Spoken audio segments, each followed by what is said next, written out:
Hey everyone, Maverick here, and here we talk about cryptocurrencies and we try to look at this new digital money on top of the internet. Now, today's video is about what is the state of crypto. Now, there's not too much about that, except that today in the bear market, we're still seeing some NFTs. I mean, unless you've been living under some rock. On the Ethereum network, you can run these things called smart contracts, and you can use your smart contracts to create these things called NFTs or non-fungible tokens. But I mean, there's some of those things that right now in the bear market are selling for like $65,000. I mean, they have offers $15,000. So the crypto market is quiet, but there's a lot of craziness going on. Now, I'm not going to go through in too much detail of what has been happening in the past. In other words, catching you up on things like layer 2s, layer 1s, layer 0s. You all understand where Bitcoin came from way back in 2009 from Satoshi Nakamoto, solving this thing called the Byzantine fault tolerance problem with proof of work, mining, and so on. And then we transitioned through different cryptocurrencies like Dogecoin and Filecoin and so on. And then Ethereum was the first iteration of these things called smart contracts, quote unquote, programmable money in a very accessible way. So in other words, people could spin up these things called ERC20 tokens, multiple cryptocurrencies with limited barrier to entry. So you use the programming language on Ethereum, you have this environment, you have a lot of support, and then you can spin off your own token, which is, backed up by the security of Ethereum. And that one single thing essentially made Ethereum one of the biggest, actually the second largest cryptocurrency in the world with the most activity. And Ethereum led to the birth of decentralized exchanges through Uniswap, and essentially the way we see cryptocurrency or decentralized finance as it is right now. So you have this thing called a MetaMask wallet. You use that to connect to a decentralized exchange, and this is what you use, or you connect to an exchange that trades in NFTs, and this is what you use to essentially sign transactions, to do all kinds of things like logging into a website or performing a transaction, buying and selling a cryptocurrency. That's if you're not using a centralized exchange. Now, if you're not caught up with that, centralized exchanges are these centralized entities that are owned by companies that exist, that have offices and so on. And there's a central body that deals in listing multiple cryptocurrencies onto this exchange and essentially helping drive things like liquidity. So you can go onto those exchanges. They're extremely popular because they can list your cryptocurrency or whatever they're listing. But since we're talking about cryptocurrencies, or NFTs or whatever, but let's just focus on crypto. So they can list your cryptocurrency, which can increase the liquidity, because if this is a very large exchange, then you can have a lot of activity happening with your crypto.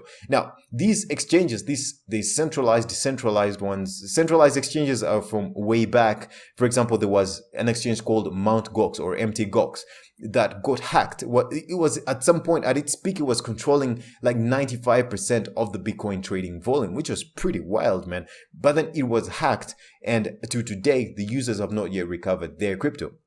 Now, over the years, there's been multiple centralized trading points where people can onboard, go trade their cryptocurrencies, and essentially many of them, should I say majority of them, are either were hacked, or the creators of those exchanges were anonymous and they rug pulled everyone. And as well, we've seen multiple cryptocurrencies like OneCoin and so on, at BitConnect, that have rug pulled people. A rug pull is essentially creating something that's not what it is, like a pyramid scheme or things like that. So people buy into the narrative or the crypto that you're perpetuating, and you end up selling your whole bag, essentially crashing the market. We've seen algorithmic crashes through things like Terra Luna. So this all goes through the evolution of cryptocurrency. So Bitcoin, we go through altcoins. So you fork Bitcoin, you create your own cryptocurrency off the open source code of Bitcoin. And then through Ethereum, we've seen cryptocurrencies like EOS that were creating something like a resource model. We've seen XRP, Dogecoin, so many other cryptocurrencies. So essentially, we've seen the evolution of the proof of work mechanism to a proof of stake mechanism today, that second most popular consensus algorithm that Ethereum uses.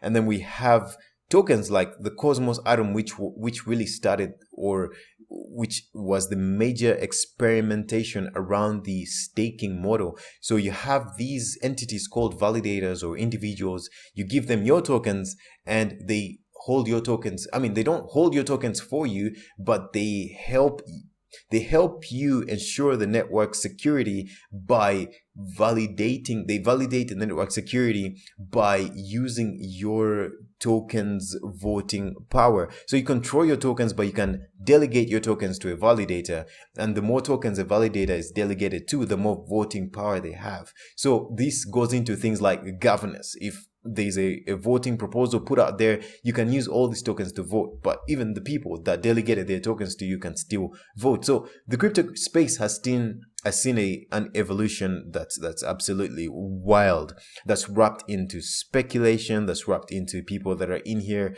for the technology. Some others are just in here to trade. There's been so many iterations. There's been meme coins. There's Ethereum killers, like EOS was a so-called self-proclaimed Ethereum killer that's not doing too well right now because it was essentially run down by the people that created it.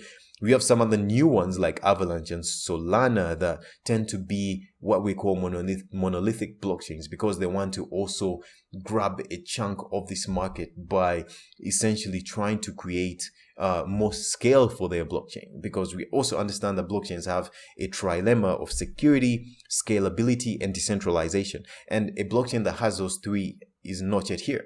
If it has two, it doesn't really have the other. If it has security, it may not have scale. So it's hard to have all those three features, and that's what we call a blockchain trilemma.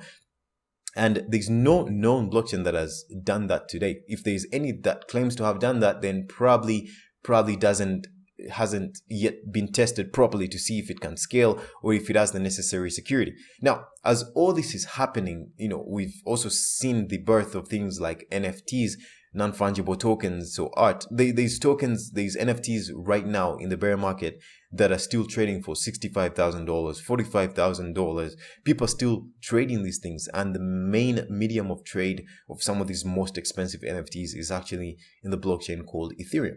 Now, the state of crypto is that, for example, we've seen Bitcoin go all the way down back to $15,000, which is a pretty high price, but people forget so fast. And today we actually saw it go back all the way to $28,000. And now, but as all this is happening, because Bitcoin has the largest market capitalization in the cryptocurrency space. So as all this is happening, it's like a tide that lifts all boats. Bitcoin goes up, the altcoins go up, Bitcoin goes down. Eventually, the altcoins follow suit. Unless it's bull market conditions, it tends to be different. Bitcoin goes up, altcoins tend to trace back, and then Bitcoin starts to trace back, and eventually the reason why the market pumps is because ideally the Bitcoin people that have made so much money from Bitcoin are transitioning their profits into the altcoin market. And this tends to happen when around the time the Bitcoin halving is about to go down. So essentially, Bitcoin started with 50 Bitcoin rewarded for every block, and then every around 4 years that reward keeps halving. So that's what we call the Bitcoin halving. So it gets 50, then 25, then 12.5, then 6 point something, then 3 point something, until a time where essentially it will be 0 point something Bitcoins rewarded per block, so per miner on that. So during that time, the market tends to go bullish, because the reward of Bitcoin is essentially going to go down. So when Bitcoin goes up in price before the bull market starts, ideally the speculation is, or the idea is, that people take their Bitcoin profits and start channeling them back into cryptocurrencies. Now, of course, this is like a collective effort, because there's no one particular group of people that can control these prices. It's sort of like a collective human thing. The way the markets move, no one can truly predict that.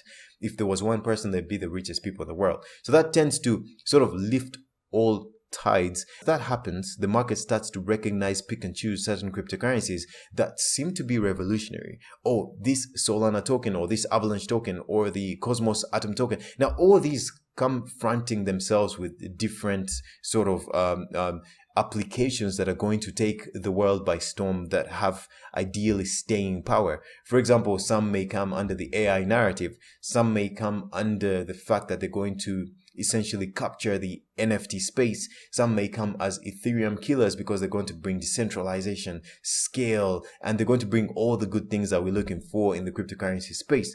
So there's stable coins, there's those that are centralized, there's those that are algorithmic, like Terra Luna, but those crash because essentially they're being controlled by the balance of one token being issued over the other. And if one crashes, then it leads to a spiral crashing event. So there's a bunch of things that have been happening in the cryptocurrency space, and we're seeing in the bear market the evolution of some of these things. So as the market crashes, there's some staying power in some of the technologies that were legitimate, or just essentially companies that are still well funded to weather through the bear market. Now, there's some NFT, for example, projects that made a bunch of money in the bull market, but they did it so carefully that they have enough funding to continue building out games, to continue building out their ecosystem, grabbing more partnerships. Now, similarly, there's some cryptocurrencies that are doing the same thing. And that's why you're seeing some NFTs actually still trading for a lot of money. You're still seeing a lot of trade volume 24 hours of some cryptocurrencies because there's still massive interest. Now, usually when the bull market comes, some of these things really take off and they reach really high prices. And this is where the so-called smart money normally exits the market, exits their initial investments, exits some of their profit,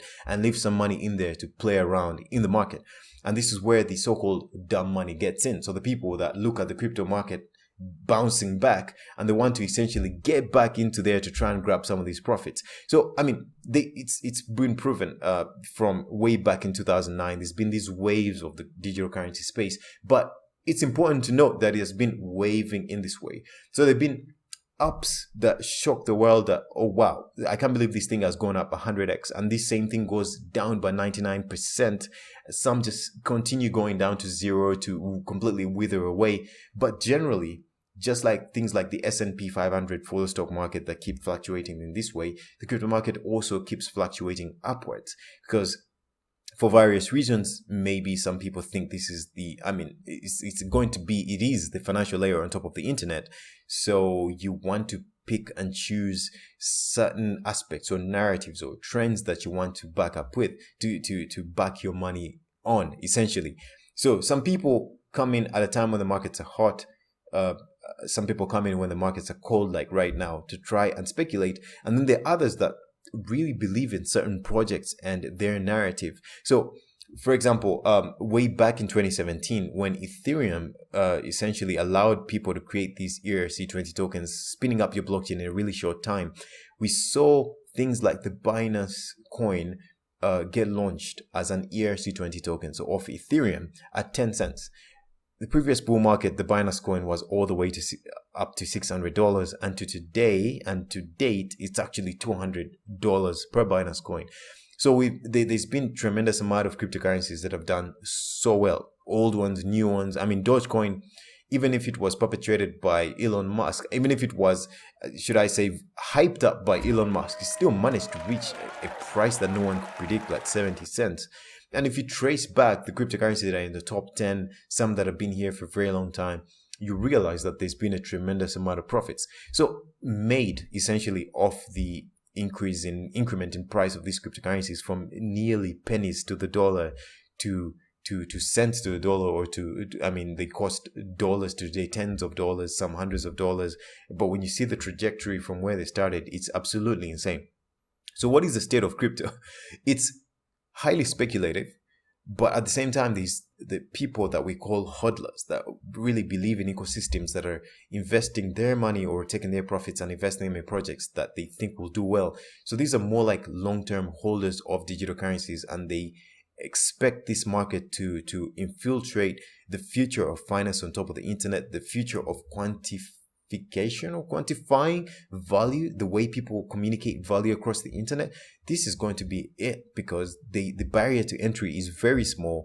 You don't need to have a bank account. You don't need to have a third party. You can do peer-to-peer transactions. You can perform peer-to-peer transactions between any person across any point of the globe that has access to internet essentially. And if you have their address and you don't have access to internet, you can still send them these transactions because of the miners or validators in the background that are making sure that every transaction across the particular blockchain is actually going through. Now, there's a bunch of things going on in the crypto market. You should be watching the crypto market. Things are still happening there. The NFT sector is still developing.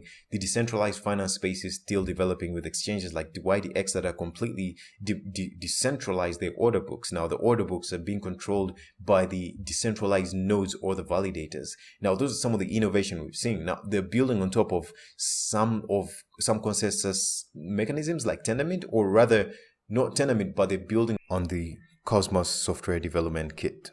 Cosmos is a blockchain or software that's trying to really get into the whole interoperability, how to make chains talk to each other, how to move value across different blockchains. Because even if we have all the thousands or even up to millions of cryptocurrencies that exist, there's no one clear way they can all talk to each other. You have to download a wallet to this blockchain, a wallet to this other blockchain. So how do we get all these to communicate to each other? Because some cryptocurrencies are sufficiently secure right now. Some are getting there in terms of decentralization. Some are trying to figure out the whole scaling thing, like with layer 2 blockchains, with side chains, with things like ZK snaps, with things like snarks, with things like rollups. So there's a lot of innovation happening to try and tackle the blockchain trilemma, a lot of innovation trying to tackle the gaming industry, the infusing artificial intelligence into the blockchain industry, trying to solve supply chains. There's so many blockchains trying to solve different things in the cryptocurrency space, and if there's a token on top of that, people want to speculate on the value, potential value of that token, depending on the influence or the amount of value that will flow through this particular blockchain. So the state of cryptocurrency, lastly, is that the ideas of the traditional markets, the stock markets, people are trying to extrapolate those and place them on top of cryptocurrencies in terms of value. So we're seeing a programmable type of value or digital assets. So just like the internet is out there and no one truly controls the internet, this money on top of the internet is tokenized in a way that you can also use those tokens to tokenize actual value, to communicate value across the internet. But also there's a way to sort of virtually physically see how that value is quantified, and you can transfer it from one peer to another, or from one machine to another. So the cryptocurrency space is here to stay, and there's a lot of wild things going on. So guys, keep a lookout to this space, and don't sleep on this space. There's a lot going on. So in case there's anything particularly you want me to address in these videos, please let me know in the comment section. Otherwise, thank you for watching. If you watched up to this long, please don't hesitate to comment, because I will know that you actually enjoyed this, and I'll keep focusing on a couple of technical aspects or non-technical aspects. I cover all kinds of things in cryptocurrency space, and I'd be glad to cover these topics if you're interested. So guys, thank you for watching. Don't forget to hit the like and subscribe button, and I'll see you on the next one. Take care. Bye-bye.